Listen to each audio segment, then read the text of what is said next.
Hello guys, जय हिंद। आशा करता हूँ आप सब बहुत अच्छे होंगे। आप सभी को एक स्वागत है अद्वैत एजुकेशन में, straight way to government job. अगर आप कोई भी सरकारी नौकरी का प्रिपरेशन कर रहे हैं तो आप एकदम सही जगह पे हैं, सही प्लेटफॉर्म पे हैं। और आज हम लोग पढ़ने वाले हैं जो समाज का बाकी चीज़ जो था उस चीज़ को पूरा कंप्लीट कर रहे हैं। ठीक है, तो आज हम लोग जो पढ़ेंगे ये भी आप पढ़ करके ना दिल खुश हो जाएगा आपका, और एक नंबर ये भी पक्का है। ठीक है, इसलिए इसका जो हम आप लोगों को पढ़ा रहे हैं ये वीडियो नंबर जो होगा ये हो जाएगा कितना नंबर का, ये वीडियो नंबर हो जाएगा 4th। ठीक, और इसमें हम लोग कर लेंगे पूरा का पूरा समास को कंप्लीट। उसके बाद हम लोग करेंगे इसके क्वेश्चंस को। ठीक है, तो चलिए बढ़ते हैं पूरे के पूरे चैप्टर की तरफ। जो हम लोग जितना पढ़ लिए थे उसके बाद आगे देखते हैं। आगे आता है कि हम लोग को अब समास में पहचानने के लिए दे दे। जैसे कभी कभी हम लोगों को ना दिक्कत होता है कि सर कर्मधारय बोलें कि वहाँ पर बहुब्रीहि बोलें, सर द्विगु बोलें कि वहाँ पर कर्मधारय बोलें, सर द्वंद्व बोलें कि वहाँ द्विगु बोले, क्या बोले सर, कौन से समास को कौन हम लोग पहचानेंगे कैसे। वो पहचानने का तरीका आज हम पूरा आप लोगों का दूर कर देंगे। पूरा प्रॉब्लम जितना भी होता है ना आप लोगों को पहचानने में, वो सारा प्रॉब्लम को हम दूर करने वाले हैं। बस ध्यान से, जैसे हम हमेशा बोलते हैं ना, वीडियो को बस ध्यान से सुनते रहिएगा, और स्पेशल टर्म्स जो हम यहाँ पर नोट करेंगे ना, सभी चीज़ को नोट करते चलिएगा। कान खोल करके सुनते रहिएगा, स्पेशल टर्म्स को नोट करते चलिएगा। ठीक है, जैसे यहाँ पर सबसे पहला जो डिफरेंस आ रहा है फर्स्ट नंबर का, वो आ रहा है कर्मधारय और बहुव्रीहि के बीच में अंतर। कर्मधारय समास में हम लोग क्या पढ़ते हैं? कर्मधारय समास में हम लोग उपमान उपमेय का बात करते हैं, विशेषण विशेष्य का बात करते हैं, है कि नहीं। और वहाँ पर जैसे चरण कमल, चरण है कमल जिसके, है ना, वैसे ही। और हम लोग बहुव्रीहि समास में क्या करते हैं? दो पद को हम लोग लेते हैं, पूर्व पद और उत्तर पद, उसके बाद तीसरे पद की तरफ वो इंडिकेट करता है, वो वाला हो जाता है, वो हो जाता है हमारा बहुव्रीहि समास। अभी दोनों में हम लोग फंस जाते हैं कि सर वो तीसरा नंबर का पद को बता रहा है कि सर वो कर्मधारय को बता रहा है, सर वो उपमान उपमेय को बता रहा है कि सर वो तीसरे पद को बता रहा है। वही चीज़ को हम आपको क्लियर कर दे रहे हैं अभी। जब भी ऐसा रहेगा ना तो दोनों समास को हम लोग क्या करेंगे? दोनों समास का हम लोग सबसे पहले ना विग्रह करेंगे। विग्रह का मतलब होता है दूर करना भाई। समास का मतलब कॉन्क्लूड करना होता था ना, साथ में लाना होता था ना। अब यहाँ पर विग्रह करना मतलब दूर करना, मतलब डाइवोर्स करवा देना, दूर करवा देना उसको ना, एक दूसरे से बस अगल बगल जो था उसको दूर कर देना हो जाता है। ठीक है, और कर्मधारय समास का अगर हम लोग बात कर देंगे तो कर्मधारय समास में एक पद विशेषण और उपमान का बात करते हैं, और दूसरा पद जो होता है वो विशेष्य और उपमेय का बात होता है। हम आपको पहले अभी जस्ट बताए भी थे। जैसे नील गगन, नील गगन में क्या है? तो नील विशेषण है और गगन क्या है? विशेष्य है। विशेष्य का मतलब जो उसका विशेषता बता रहा है, किसका विशेषता बता रहा है? तो गगन का। गगन कैसा है? तो वो नील है। जिसका विशेषता बताया जाता है जिस भी विशेषण का, तो वो हो जाता है विशेष्य। विशेषण का विशेषता बताने वाले को हम लोग बोलते हैं विशेष्य। तो विशेषण का, विशेषण क्या है? नील है। विशेषता क्या बताया जा रहा है? तो गगन का। तो गगन तो हमारा बस एक नाउन है ना, नाउन का विशेषता बता दे रहे हैं हम लोग क्या चीज में? तो नील गगन बता दे रहे हैं। मतलब विशेषण विशेष्य का बात कर दिए, उपमान उपमेय का बात कर दिए। यही होता है हमारा क्या? तो ये हो जाता है हमारा कर्मधारय समास। ठीक है, इसी तरह से चरण कमल, तो चरण जो हो गया हमारा क्या हो गया? उपमेय हो गया। और कमल क्या हो गया हमारा? उपमान हो गया। जिसमें हम लोग उपमान उपमेय का बात करते हैं वो भी हो जाता है हमारा क्या? कर्मधारय समास। उपमान उपमेय, जिससे तुलना किया जाए और जिसका तुलना किया जाए, वही हो जाता है हम लोगों का उपमान और उपमेय। जिससे तुलना किया जाए, फिर से सुनिएगा, और जिसका तुलना किया जाए वो हो जाता है हमारा उपमान और उपमेय। ठीक, और ये दोनों उदाहरण है किसके? कर्मधारय समास के। ठीक है, अब देखते हैं हम लोग आगे क्या है। तो आगे आता है बहुव्रीहि समास। हम लोग दोनों का अंतर देख रहे हैं ना, तो अभी हम लोग कर्मधारय का देख लिए, अब बहुव्रीहि को देखते हैं। जिसमें ना जो समस्त पद होता है वो किसी संज्ञा के विशेषण का कार्य करता है। जो भी संज्ञा उसके विशेषण का कार्य करेगा, जैसे चक्रधर। चक्र क्या है? तो चक्र को धारण करने वाला जो होगा, जो चक्र को धारण करता है वो कौन हो गए? वो श्री कृष्ण हो गए। तो चक्र यहाँ पर एक पद है और धर यहाँ पर दूसरा पद है। ये पूर्व पद हो गया, ये उत्तर पद हो गया। अब ये पूर्व पद और उत्तर पद को जोड़ने के बाद में जो हमारा चीज बनता है वो हमारा हो जाता है समास। तो अब यहाँ पर हमारा समास क्या बन रहा है? चक्र और धर को जोड़ने के बाद चक्रधर। चक्रधर जो हमारा समास बन रहा है, तो चक्रधर हम लोग किनको बोलते हैं? श्री कृष्ण भगवान को हम लोग चक्रधर बोलते हैं। लेकिन वो तीसरे पद जो हो रहा है वो अलग पद बन जा रहा है ना, मतलब चक्रधर जैसे हम लोग बोलेंगे तो भगवान श्री कृष्ण हो जाएंगे। तो ये हो गए हमारे तीसरे पद की तरफ। मतलब जब दो पद मिल करके एक अलग से तीसरे पद को इंडिकेट कर देगा तो वो हो जाता है हमारा बहुव्रीहि समास। अब देखिए यहाँ पर सभी का डिफरेंट है। नीलकंठ जब आपको दिया रहेगा नीला है जो कंठ, तब आप वहां पर कर्मधारय का बात करेंगे। लेकिन जब नीलकंठ लिखा हुआ है नीला है कंठ जिसका, जब वहां पर जिसका का बात कर देंगे तब वो हो जाएगा हमारा बहुव्रीहि समास। मतलब समझ में आया? जब हम लोग जो का बात करेंगे तब वो हो जाएगा कर्मधारय समास। जब हम लोग जिसका बात कर देंगे तो वो तीसरे पद को, मतलब शिव जी का नीलकंठ है तो वो तीसरे पद को इंडिकेट कर दे रहा, तब वो हो जाएगा बहुव्रीहि समास। जब आप क्वेश्चन पूछ सके किसका, तो जिसका, मतलब कौन? भगवान शिव, नीलकंठ। जब आप क्वेश्चन पूछ सके कौन, तो जो कंठ है नीला वो हो गया नीलकंठ, मतलब कर्मधारय समास। जब जो और जिसका का बात कर देंगे हम लोग, जो में हो जाएगा कर्मधारय और जिसका में हो जाएगा बहुव्रीहि।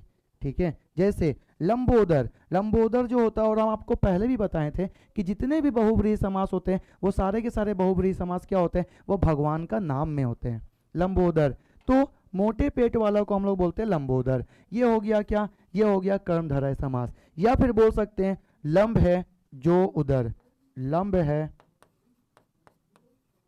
या लंबा है, लंबा है जो उदर, लंबा है जो उदर, उदर का मतलब होता है पेट। हाँ, लंबा है जो उदर, यहाँ जो का बात कर दिए तो जो उदर कौन सा उदर? तो लंबोदर, है ना। तो लंबा है जो उदर मतलब कर्मधारय का बात कर दिए। क्यों? क्योंकि कर्मधारय में जो का बात आता है। लेकिन जैसे लंबोदर का अगर हम लोग बात कर रहे हैं, जिसका उदर का बात कर दे रहे हैं, तब वहां पर हो जाएंगे हमारे गणपति बप्पा मोरया, गणेश जी का बात कर देंगे हम लोग, मतलब वो हो जाएगा बहुव्रीहि समास।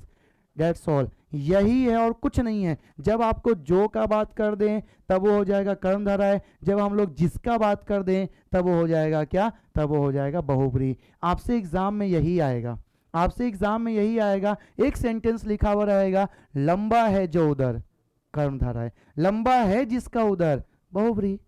आगे देखते हैं, आगे देखते हैं और क्या है। ये वाला टर्म आप लोगों को समझ में आ गया होगा। अच्छा, यहाँ पर जो जो चीज़ हम लिखते हैं ना, जो जो चीज़ को हम यहाँ पर आप लोगों के लिए जो सर्कल करते हैं ना, वो सर्कल वाली चीज़ को भी जरूर नोट करिएगा। वही स्पेशल टर्म है आपका, और वही आपको जानते हैं 1 नंबर देकर जाएगा। ये पूरा चीज़ आपको 1 नंबर नहीं देगा, और ये आपका टाइम को सेव भी करेगा। ठीक है, टाइम को सेव भी करेगा और आपको 1 नंबर देगा भी। तो प्लीज़ ये सब जितना भी स्पेशल टर्म्स लिखते हैं उसको नोट करिए और 1 नंबर सेव करिए अपने एग्जाम का। चलिए, आशा करते हैं आप लोग नोट कर लिए होंगे, स्क्रीनशॉट ले लिए होंगे। आगे बढ़ते हैं। अब आता है द्विगु और बहुव्रीहि में अंतर। द्विगु समास में क्या होता है? तो द्विगु में हम लोग संख्या का बात करते हैं, है ना, संख्या का बात कर देते हैं तो वो हो जाता है हमारा द्विगु। बहुव्रीहि में क्या होता है? तीसरे पद का बात कर देते हैं, थर्ड वाला जो हमारा पद होता है उसका हम लोग बात कर देते हैं तो वो हो जाता है हमारा बहुव्रीहि। जैसे द्विगु समास का पहला पद जो होता है वो संख्यावाचक होता है, हम लोग पहले से पढ़े हुए, हम लोग जानते हैं, और दूसरा पद जो होता है वो विशेष से होता है। जबकि बहुव्रीहि समास में समस्त पद एक विशेषण का कार्य करता है। बहुव्रीहि समास में पूरा का पूरा पद, प्रथम पद और दूसरा पद, दोनों का दोनों पद जो होता है ना, एक प्रकार का काम करता है। वो क्या चीज में? एक विशेषण का कार्य करता है। लेकिन द्विगु का अगर हम लोग बात कर लेंगे तो द्विगु का पहला पद जो होगा ना वो संख्यावाचक हो जाएगा, और जो दूसरा पद होगा ना वो क्या हो जाएगा? पहला पद संख्यावाचक के बाद में दूसरा पद विशेष्य का बात कर देंगे हम लोग। विशेषण के बाद में विशेष्य, जिसका विशेषता बता दे रहा है, जिस विशेषण का भी विशेषता बता दे रहा है, वो हो जाता है विशेष्य। ठीक है, जैसे चतुर्भुज, 4 भुजाओं का समूह। जब भी हम लोग समूह का, समाहार का हम लोग बात करते हैं तो वो हो जाता है हमारा द्विगु समास। समूह और समाहार आता है हमारा द्विगु समास। समूह का मतलब क्या भैया? हम लोग नंबर का बात कर रहे हैं कि नहीं? जब भी हम लोग नंबर का, जब भी हम लोग पूरे के पूरे समाहार का, समूह का बात कर देते हैं तो वो हो जाता है हमारा द्विगु समास। जैसे चतुर्भुज, 4 हैं भुजाएं जिसकी, जब भी लग जाएगा जिसकी, जिसका, तब वो हो जाता है हमारा बहुव्रीहि समास। तो किनका 4 भुजा है भाई? तो ब्रह्मा, विष्णु जी के 4 भुजाएं हैं। अब आप बोलेंगे सर ब्रह्मा जी का भी तो है, तो ब्रह्मा जी का 3 सिर भी है ना। विष्णु जी को हम लोग बोलते हैं चतुर्भुज, विष्णु जी को, भगवान को हम लोग बोलते हैं चतुर्भुज, है ना। नेक्स्ट पंचवटी, तो पंच में देखिए यहाँ पर पंच मतलब 5 का बात कर रहे हैं, पंचवटों का या 5 वटों का समाहार। देखिए समाहार का बात कर दिए तो ये हो गया द्विगु। क्यों? क्योंकि 5 का बात आ रहा है, और द्विगु समास ऑलवेज कैसा होता है? वो ऑलवेज होता है संख्यावाचक में, वो ऑलवेज होता है नंबर्स में। बट अगर हम लोग पंचवटी दे दिया गया है और 5 वटों से घिरा हुआ एक निश्चित स्थल का बात कर दे रहा है, मतलब तीसरे पद की तरफ इंडिकेट कर दे रहा है, इसका मतलब वो दंडकारण्य का बात कर दे रहे हैं हम लोग। दंडकारण्य आप लोग जानते हैं छत्तीसगढ़ में स्थित जो भी साउथ वाला एरिया है ना, वो दंडकारण्य में हम लोग पढ़ते हैं, ठीक है। और यहाँ पर स्थान का जो हम लोग बात कर रहे हैं वो वनवासी स्थान का हो जाएगा, किनका, तो राम जी, सीता जी और लक्ष्मण जी जहाँ पर निवास किए थे वो वाला जगह होता है दंडकारण्य का, और वो हो जाता है पंचवटी। पंचवटी जो जब हम लोग पढ़ेंगे दंडकारण्य के तीसरे पद की तरफ में, तब वो हो जाएगा हमारा बहुव्रीहि समास में। या फिर यहाँ पर ये भी लिखा हो सकता है, ठीक है, यहाँ पर जैसे समाहार का बात कर लिए ना, तो पंचवटी में आपका ये भी हो सकता है 5 वट है जहां, या फिर जिसका हम लोग जिसका के जगह में हम लोग जहां का प्रयोग कर दिए।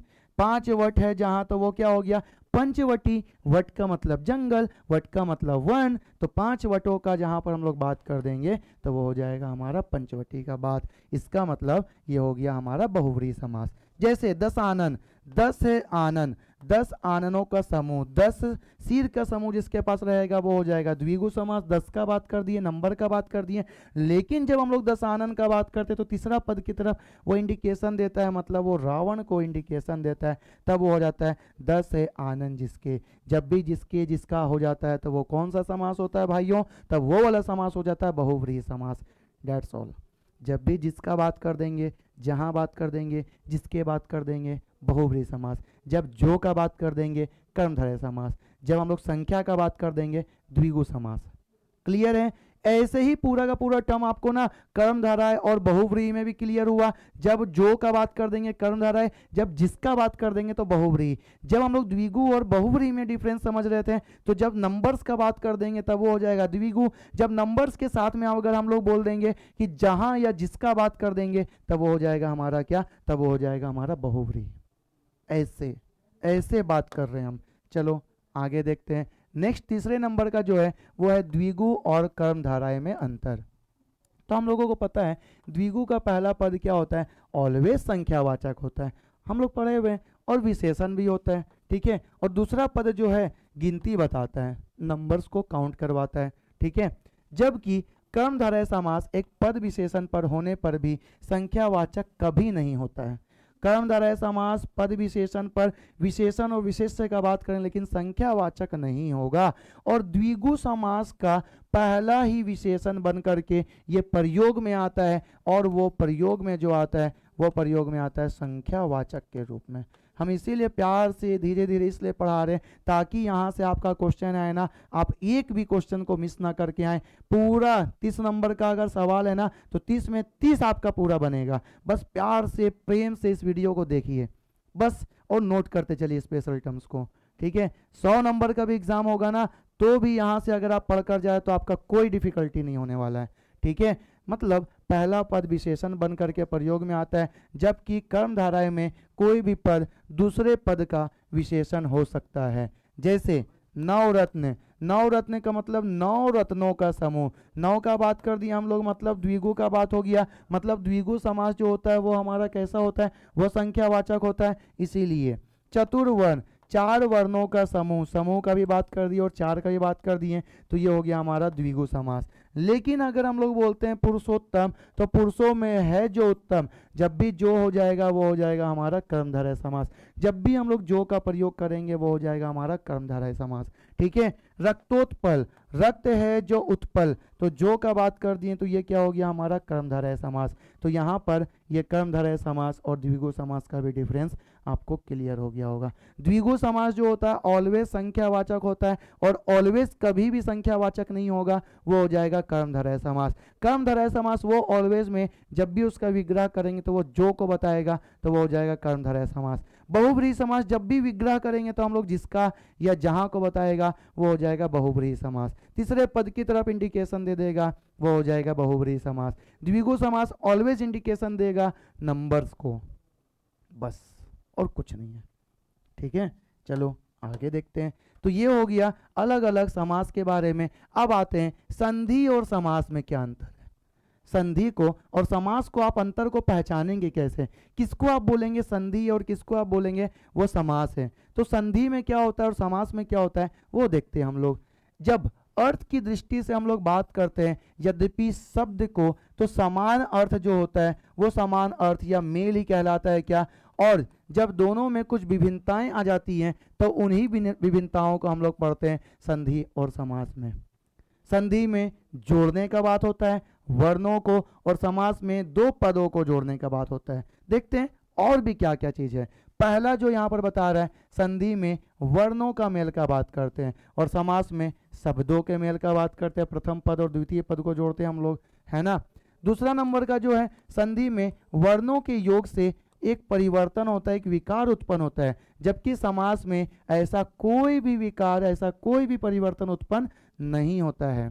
ठीक है। तीसरा नंबर, समास में बहुत से पदों के बीच के कारक चिन्ह जो होते हैं ना, या फिर समुच्चय बोधक जो होते हैं ना, वो लोप हो जाते हैं। जैसे विद्या प्लस आलय, ये हो जाता है विद्यालय, ये संधि है।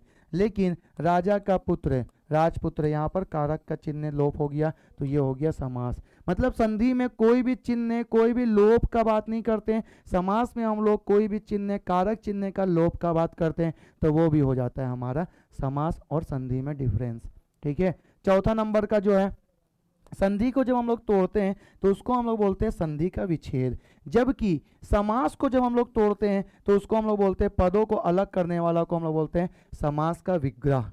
मतलब संधि को तोड़ेंगे तो हो जाएगा संधि का विच्छेद, और समास को तोड़ेंगे तो वो हो जाएगा समास का विग्रह। ये हो गया दोनों में और भी एक डिफरेंस।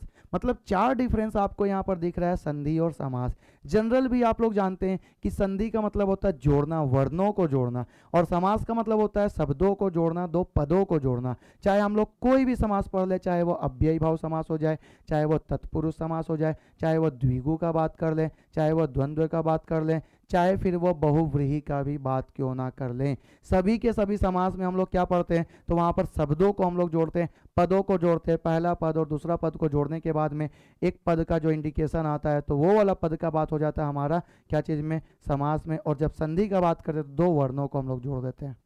ठीक है, ये भी ध्यान रखना है आप लोगों को। चलो, हमको जितना लग रहा है आप लोगों का सभी कोई का पूरा एकदम क्रिस्टल क्लियर होते जा रहा होगा। और अगर नहीं होता है ना, एक बार फिर से इसको रिवाइंड करके देखिए, फिर से उन्हीं सारे के सारे वर्ड्स को, उन्हीं सारे के सारे मेरे बोले गए शब्दों को सुनिए, आपका सब कुछ क्रिस्टल क्लियर हो जाएगा। ये शब्द बहुत परिष्कृत शब्द हैं, ये शब्द वो शब्द है ना जो आपका पूरा डाउट को क्लियर कर देंगे। ठीक है, चलिए आगे देखते हैं। आगे आता है समास का विग्रह, और ये लास्ट है। समास का विग्रह से भी आपका क्वेश्चन आ सकता है, और इस चैप्टर का ये लास्ट चीज है, और ये हो जाएगा हमारा समास का चैप्टर एंड। ठीक है, चलिए देखते हैं समास का विग्रह है क्या। बस थोड़ा सा चीज को हम इंक्लूड किए और पहचानेंगे वो कौन से समास में, वो कौन सा समासिक पद है, वो कौन सा विग्रह में जाएगा, और वो समास वहां पर कौन सा पड़ेगा। ठीक है, जैसे अगोचर, अगोचर जो है, जो ना गोचर हो, अ का मतलब ना, ठीक है, जो ना गोचर हो वो हो जाता है अगोचर, तो ये हो जाता है हमारा नंज समास। अब ये नंज क्या होता है, जब भी हम लोग नेगेटिव का बात कर लेंगे, नेगेटिव का, ठीक है, जब भी हम लोग माइनस का बात कर लेंगे तो वो हो जाता है हमारा नंज समास। ये चीज को ध्यान रखिएगा। सारे समास के बाद में एक चीज का और हम लोग बात करते हैं, वो हो जाता है नंज समास। मतलब जब भी नेगेटिव का, जब भी ना का हम लोग बात करेंगे तो वो हो जाएगा हमारा नंज समास। ये ध्यान रखना है आपको। ठीक है, जब भी नेगेटिव का, ना का मतलब हाँ में जवाब नहीं आएगा, नेगेटिव में जवाब आएगा, वो हो जाएगा नंज समास। अनेक, अनेक का मतलब क्या है, ना एक, ना एक का मतलब नंज समास। क्यों, क्योंकि ना का नेगेटिविटी का बात कर दिए। नेक्स्ट, अनपढ़, अनपढ़ का मतलब क्या, ना पढ़, ना का मतलब नहीं पढ़ने वाला, तो ये भी हम लोग नंज समास का बात कर दिए। उसके बाद जो नेक्स्ट है अनुरूप, अनु में पहला जो है ये हो जाएगा हमारा अव्यय शब्द। अव्यय शब्द होने के चलते ये हो जाएगा हमारा अव्ययी भाव समास। और ये प्रथम पद जो हो जाता है इसका हो जाता है हेड वाला पद, मुख्य वाला पद, तो रूप के ऐसा, तो ये हो गया अव्ययी भाव समास। आपसे सीधा लिख देगा और पूछेगा कि कौन सा समास का ये एग्जाम्पल है, अव्ययी भाव का है, द्विगु का है, कि समय बहुव्रीहि का है, कि द्वंद्व का है। इसीलिए आपको ये चीज हम आपके लिए लेकर आए हैं। अनुरूप, आसमुद, इसको इरेज करते हैं, आपको क्लियर दिखेगा। ठीक है, इरेज करते हैं। जैसे आसमुद्र, तो असमुद्र का मतलब क्या होता है? असमुद्र का मतलब होता है समुद्र पर्यंत। और यहाँ पर आ जो है ना, ये आ क्या चीज के लिए हो जाएगा? ये अव्यय के लिए हो जाएगा। अव्यय के लिए मतलब इसके ऊपर कोई भी चीज का इम्पैक्ट नहीं पड़ेगा, चाहे कारक का विभक्ति का बात कर दें, चाहे हम लोग कारक चिन्ह का बात कर दिए वो हो गया, चाहे हम लोग लिंग का बात कर दिए वो हो गया, चाहे हम लोग कोई भी चीज का बात कर देंगे वो इसके ऊपर इम्पैक्ट नहीं पड़ेगा। तो ये हो गया असमुद्र। और असमुद्र जो हो जाएगा ये भी हो जाएगा हमारा अव्ययी भाव समास। ठीक है, मतलब समुद्र पर्यंत। उसके बाद आकाशवाणी। आकाशवाणी का मतलब आकाश से वाणी, आकाश से जो वाणी आ रहा है, तो यहाँ पर से का बात कर रहे हैं, मतलब कारक की विभक्ति का बात कर रहे हैं। तो आकाश से वाणी आने वाले को हम लोग बोलते हैं पंचमी तत्पुरुष, जो कि हो जाएगा हमारा क्या? अपादान। अपादान तत्पुरुष वाला समास हो जाएगा ये। पंचमी तत्पुरुष जो होता है वो अपादान वाला हो जाता है। फिर आनंदाश्रम। आनंदाश्रम में क्या हो गया? आनंद का आश्रम, मतलब कर्ता ने कर्म को ऐसे करके अगर आप पढ़ोगे तो आपको षष्ठी तत्पुरुष जो मिलेगा तो वो हो जाएगा क्या? संबंध काके की। संबंध काके की जो है वो हो जाएगा आपका षष्ठी तत्पुरुष, और ये षष्ठी तत्पुरुष हो जाएगा आपका आनंदाश्रम। कपीस। कपीस क्या है? तो कपियों में है जो ईस, जो का बात आ गया, मतलब कौन सा हो गया? अब कपियों में है जो ईस, लेकिन तीसरे पद की तरफ नाम लिख दिए हैं। जब जो लिख देंगे तो यहाँ पर कर्मधारय समास भी अगर आप लिखते हैं ना तो ये गलत नहीं है। लेकिन जब तीसरे पद हनुमान जी का या बजरंगबली का अगर हम लोग बात कर लेते हैं, तीसरा पद लिख दिया जाता है, तब ये हो जाता है तीसरा पद में बहुव्रीहि समास। समझ में आया? कपियों में है जो ईस का अगर हम लोग बात कर देंगे, जो का बात कर दिए, तब वो हो जाएगा कर्मधारय समास। लेकिन जब हम लोग तीसरे पद हनुमान जी को इंडिकेट कर देंगे तब वो हो जाएगा बहुव्रीहि समास। खगेश, मतलब खगों का है जो ईस, तो जो ईस है खगों का वो तीसरा पद की तरफ इंडिकेट कर रहा है, और तीसरा पद को क्या इंडिकेट कर रहा है? मतलब गरुड़ को। तो ये तीसरा पद को इंडिकेट कर रहा है, मतलब बहुव्रीहि समास। लेकिन जब जो तक का हम लोग बात करेंगे तब ये हो जाएगा कर्मधारय समास। ठीक है, खगों का है जो ईस, मतलब तीसरा पद, मतलब वो हो गया क्या? खगेश, मतलब बहुव्रीहि समास। खगों का, सभी पक्षियों का ईश्वर जो है वो गरुड़ हो जाते हैं। नेक्स्ट, गगनागन। गगनागन, अब यहाँ पर क्या है? गगन रूपी आंगन। गगन रूपी जो आंगन है तो वो हो जाएगा हमारा कर्मधारय। विशेषण विशेष से उपमान उपमेय का बात कर दिए, तो ये हो गया हमारा कर्मधारय समास। उसके बाद गाड़ी घोड़ा। गाड़ी घोड़ा का बात कर दे भैया, बीच में डैश आ गया है, तो जिसमें गाड़ी और घोड़ा और का बात कर दिए, डैश आ जाता है, वो हो जाता है हमारा द्वंद्व, वो हो जाता है हमारा प्रतियोगिता। ठीक है, तो ये हो जाता है हमारा प्रतियोगिता। नेक्स्ट, चरण कमल। तो चरण कमल का अगर हम लोग बात करते हैं तो कमल के समान चरण, तो करण कैसा चरण हो जाएगा? कमल के समान। तो कर्मधारय उपमेय उपमान और विशेष से विशेषण विशेष से क्या बात कर दिए, तो ये हो गया हमारा कर्मधारय समास। नेक्स्ट, देवासुर। देव और असुर दोनों का बात कर दिए, तो ये हो जाएगा हमारा द्वंद्व समास। जब भी य अथवा और का बात करते हैं, कंपटीशन का बात आता है, प्रतियोगिता का बात आता है, तो वो हो जाता है हमारा द्वंद्व समास। धर्म विमुख। धर्म से विमुख, धर्म से दूर, मतलब ये हो जाएगा क्या? पंचमी तत्पुरुष का बात, मतलब पंचमी तत्पुरुष मतलब अपादान। अपादान का अपादान तत्पुरुष जो हो जाएगा वो हो जाएगा हमारा पंचमी तत्पुरुष, और ये हो जाएगा हमारा धर्म विमुख। पल पल। पल पल में क्या है? तो बीच में हम लोग क्या डाले? डैश। लेकिन यहाँ पर बीच में डैश डालने के बाद भी ये द्वंद्व समास में नहीं आएगा, प्रतियोगिता में नहीं आएगा, क्योंकि दोनों का दोनों पद जो है ना, दोनों का दोनों पद में सेम वर्ड है। और द्वंद्व समास में याद रखिएगा, कभी भी दोनों का दोनों पद में सेम वर्ड नहीं आता है। तो यहाँ पर पल जो है ना वो ज़्यादा है, मतलब कि इम्पोर्टेंस को बता रहा है, मतलब हर पल का बात कर रहे हैं, इसका मतलब अव्ययी भाव समास का बात कर रही है। कभी भी इसके ऊपर कारक का विभक्ति लिंग का ये सब चीज़ का इम्पैक्ट नहीं पड़ेगा, तब ये हो जा रहा है अव्ययी भाव समास। बार बार यहाँ पर भी सेम वर्ड आया है, सेम वर्ड आया है, तो क्या यह द्वंद्व समास होगा? नहीं होगा। लेकिन बीच में डैश है तो हम लोग द्वंद्व समास पढ़े थे ना, बीच वाला योजक चिन्ह का मतलब द्वंद्व समास होता था ना, लेकिन यहाँ पर द्वंद्व समास नहीं होगा, ये हर बार का बात कर दे रहे, हर बार का बात कर दे रहे, मतलब ये अव्ययी भाव समास हो गया। समझ में आया? ये हो गया अव्ययी भाव समास। नेक्स्ट, महाशय। तो महान आशय। महान आशय, महान है जो आशय, यहाँ जो भी कर देंगे तो आपका और क्लियर हो जाएगा, तो वो हो जाएगा आपका कर्मधारय समास। महान है जो आशय, तो वो हो गया कर्मधारय समास। ठीक है, उसके बाद का अगर हम लोग बात कर लें तो ये आ रहा है वीणा पाणी। वीणा पाणी का बात कर रहे हैं, वीणा है पाणी, मतलब हाथ में जिसके, तो जिसके हाथ में वीणा पाणी है वो कौन हो जाएंगी? वो तीसरे पद की तरफ हम लोग इंडिकेट कर दे रहे हैं, मतलब माता सरस्वती। माता सरस्वती का आशीर्वाद होना आप सभी बच्चों के लिए, हम सभी गुरुओं के लिए बहुत जरूरी है। हमारे ऊपर भी माता का आशीर्वाद है, तभी तो हम आप लोगों को पढ़ा पा रहे हैं, और आप लोगों के ऊपर भी माता का आशीर्वाद होगा तभी आपका एग्जाम भी क्लियर होगा। तो ये हो गया सरस्वती माता, मतलब तीसरे पद की तरफ इंडिकेट कर दिए, मतलब ये हो गया बहुव्रीहि समास। ठीक है, ये हो जाएगा आपका बहुव्रीहि समास। इस प्रकार से हमारा पूरा का पूरा समास का जो पद है ना, वो समास का सारा चीज हो गया कंप्लीट। ये वीडियो लास्ट था समास का, और इसके बाद समास का जो होगा वो आप लोगों को मिलेगा क्या? वो मिलेगा आप लोगों को पूरा का पूरा समास से रिलेटेड जितना क्वेश्चन है कोई भी एग्जाम में आया हुआ वो सारा क्वेश्चन। ठीक है, आप लोग बताइएगा कि आप लोग बेसब्री से इंतजार करते हैं कि नहीं वीडियो के आने का, या फिर हाँ या ना, जो भी है कमेंट बॉक्स में जरूर बताइएगा आप लोगों को ये वीडियो कैसा लगा। ठीक है, तो चलिए मिलेंगे नेक्स्ट वाला जो होगा वीडियो, उसमें हम लोग मिलेंगे क्या चीज़ के लिए? वो वीडियो होगा आप लोगों का पूरा क्वेश्चन आंसर समास से रिलेटेड। ठीक है, तब तक के लिए टाटा बाय बाय, जय हिंद, जय भारत, वंदे मातरम।